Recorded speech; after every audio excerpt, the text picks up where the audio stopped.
একটি দেশের রাজনৈতিক পরিবেশ বলেন আর অর্থনৈতিক অবস্থায় বলেন, দেশের সামগ্রিক উন্নয়ন মূলত ওই দেশের সর্বোচ্চ শিক্ষা প্রতিষ্ঠানের উপর ভিত্তি করে রচিত হয়।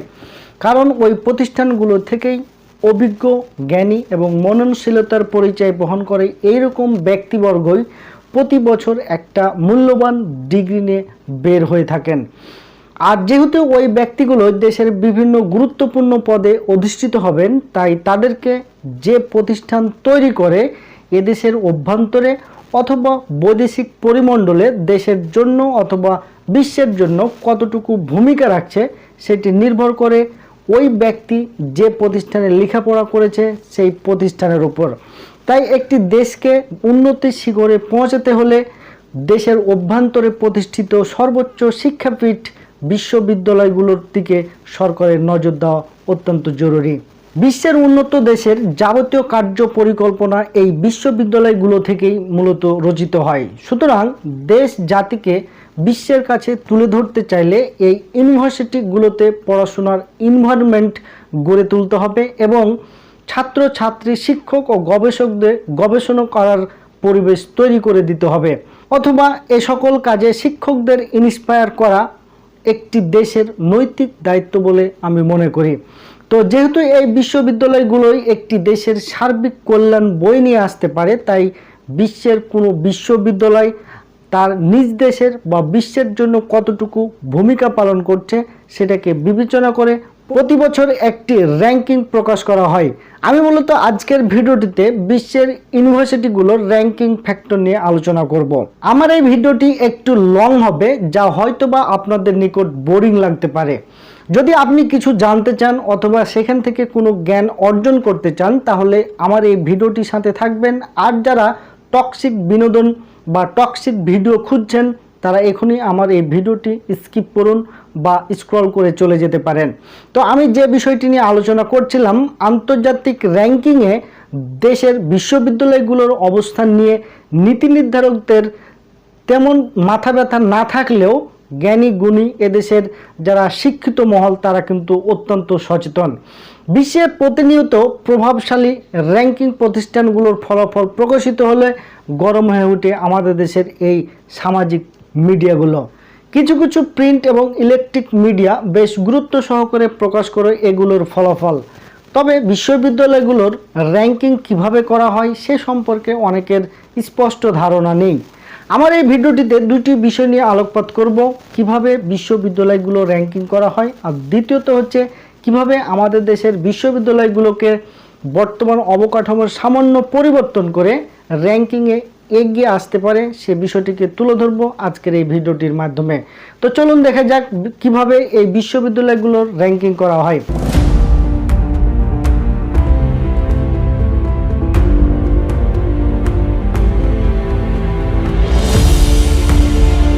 বিশ্বের অনেকগুলো আন্তর্জাতিক প্রতিষ্ঠান রয়েছে এই র্যাঙ্কিং করার জন্য।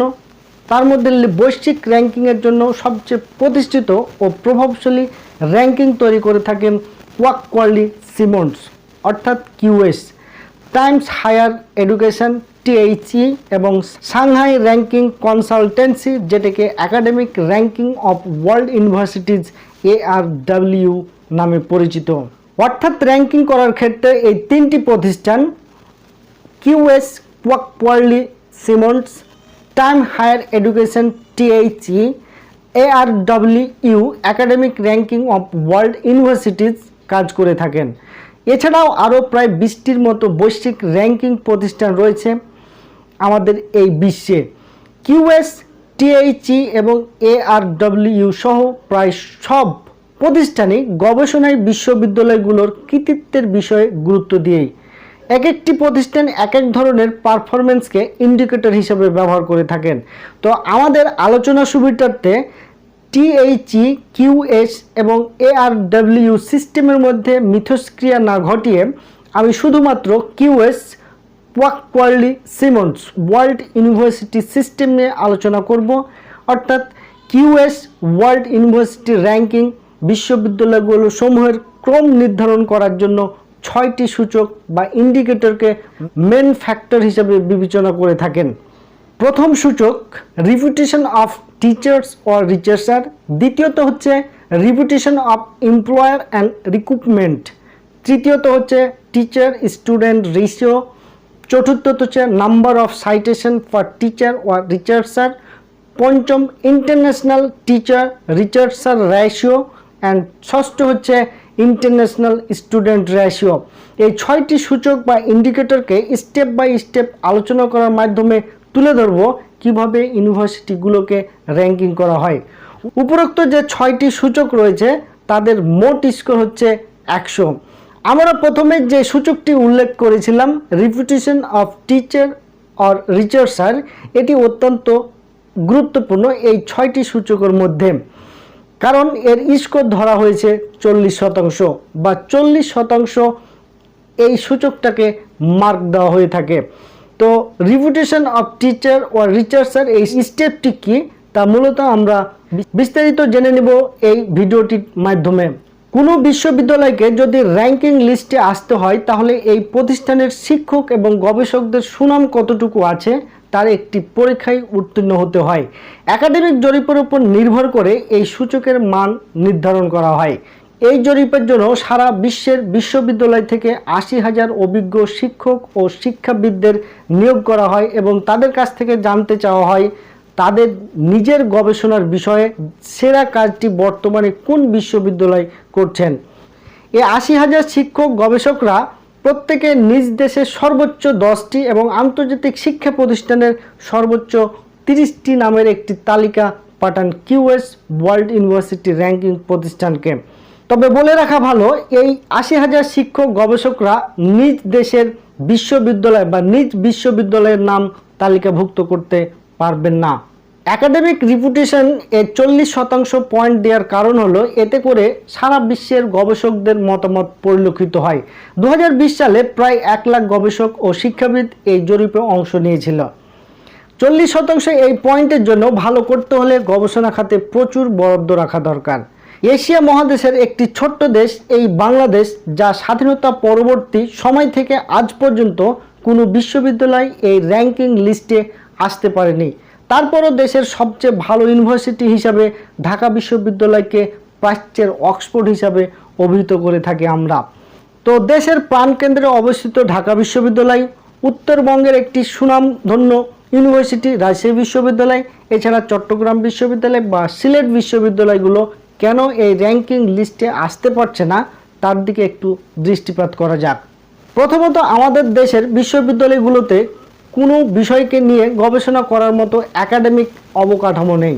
দ্বিতীয়ত, গবেষণা কি করা হবে, কোন দিকটিকে গবেষণায় নিয়ে আসলে দেশের তথা জাতির মঙ্গল সাধিত হবে তা চিন্তা করার মানুষ নেই।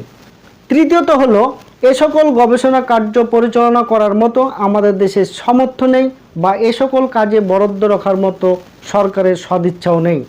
ইচ্ছা থাকলে উপায় হয়, এই কথাটি যেমন সত্য, যদি সরকার মনে প্রাণে ইচ্ছা পোষণ করে থাকেন এবং এ সকল গবেষণার কাজে একটি সুইটেবল অর্থ বরাদ্দ রাখেন তাহলে অবশ্যই 100% না হলেও 10% সফলতা বয়ে নিয়ে আসবে। তো 13 জুলাই 2021 সালে প্রথম আলো পত্রিকায় একটি আর্টিকেল প্রকাশিত হয়েছিল। আর্টিকেলটির হেডলাইন ছিল এরকম: ঢাকা বিশ্ববিদ্যালয়ের গবেষণা কি আদৌ হয় নাকি হয় না। এরকম অভিযোগ সামাজিক যোগাযোগ মাধ্যমে প্রায় দেখা যায়। তো রাজশাহী বিশ্ববিদ্যালয়ের একজন প্রাক্তন শিক্ষার্থী হিসাবে কিছু জবাবদিহি করার নৈতিক দায়বদ্ধতা রয়েছে। সেই দায়বদ্ধতা থেকেই মূলত এই আলোচনাটি নিয়ে আসলাম আজকের এই ভিডিওটিতে।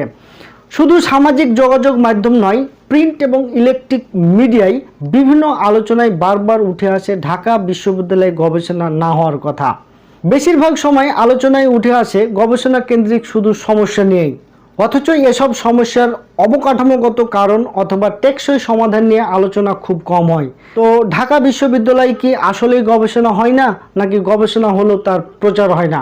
আসলে গবেষণা বলতে আমরা কি বুঝি বা বিশ্ববিদ্যালয় ভাবমূর্তি সচেতন মানুষ কি বলতে চান সে বিষয়টিকে পরিষ্কার করা দরকার। গত বৈশ্বিক মহামারী পরিস্থিতিতে ইংল্যান্ডের অক্সফোর্ড বিশ্ববিদ্যালয় যেখানে করোনার টিকা বানিয়ে ফেলেছে, প্রাচ্যের অক্সফোর্ড খ্যাত ঢাকা বিশ্ববিদ্যালয় এই সময় কি করেছে, এমন প্রশ্ন আমাদের মনে আসতেই পারে। গার্ডিয়ান পত্রিকা জানাচ্ছে, অক্সফোর্ডের টিকা তৈরির কাজে সহায়তার জন্য ব্রিটিশ সরকার খরচ করেছে প্রায় 39 মিলিয়ন পাউন্ড, যা বাংলাদেশি টাকায় 450 কোটি টাকার বেশি। বাংলাদেশের সরকারি বিশ্ববিদ্যালয়গুলো সরকারের দেওয়া টাকা দিয়েই চলে, এটা অবশ্য আমরা সকলেই জানি। কিন্তু সরকার আসলে কত টাকা বরাদ্দ করে বিশ্ববিদ্যালয় মঞ্জুরি কমিশনের মাধ্যমে তা জানতে সবাই আগ্রহী নন। 2020-21 অর্থ বছরে ঢাকা বিশ্ববিদ্যালয়ের মোট বাজেট ছিল 869.56 কোটি টাকা, যার মাত্র 4.7% রাখা হয়েছিল গবেষণা খাতে। অর্থাৎ সরকারের দেওয়া টাকা থেকে একটা বিশ্ববিদ্যালয়ের গবেষণা খাতে রাখা হয় মাত্র 35 কোটি টাকার মতো বরাদ্দ। আর তাকে নিয়ে দেখা হয় টিকা আবিষ্কারের স্বপ্ন। একেই বোধ হয় সাহিত্যিকেরা দিবা স্বপ্ন বলে থাকেন। আর নতুন অর্থ বছরে 831.79 কোটি টাকার বাজেটের 1% রাখা হয়েছে গবেষণা খাতে। উপরোক্ত ডাটা থেকে আপনি নিশ্চয় বুঝতে পারছেন কেন আমাদের দেশের বিশ্ববিদ্যালয়গুলো র্যাঙ্কিং লিস্টে আসতে পারছে না। যদিও কিউএস র্যাঙ্কিং প্রতিষ্ঠান প্রতি বছর 1 থেকে 300 নম্বর পর্যন্ত একটি তালিকা প্রকাশ করে থাকেন। এই তালিকায় 2022 সালে ঢাকা বিশ্ববিদ্যালয় র্যাঙ্কিং তালিকায় রয়েছে 801 নম্বর, আর রাজশাহী বিশ্ববিদ্যালয় এই তালিকায় অন্তর্ভুক্ত হতেই পারেননি। সুতরাং আমাদের দেশের এই বিশ্ববিদ্যালয়গুলোকে যদি বিশ্বের দরবারে তুলে ধরতে চান, তাহলে গবেষণার বিষয়টিকে সামনে রেখে দীর্ঘমেয়াদী পরিকল্পনা হাতে নিতে হবে এবং সরকারের সদিচ্ছা থাকা সাপেক্ষে ধীরে ধীরে সেগুলোকে বাস্তবায়ন করতে হবে।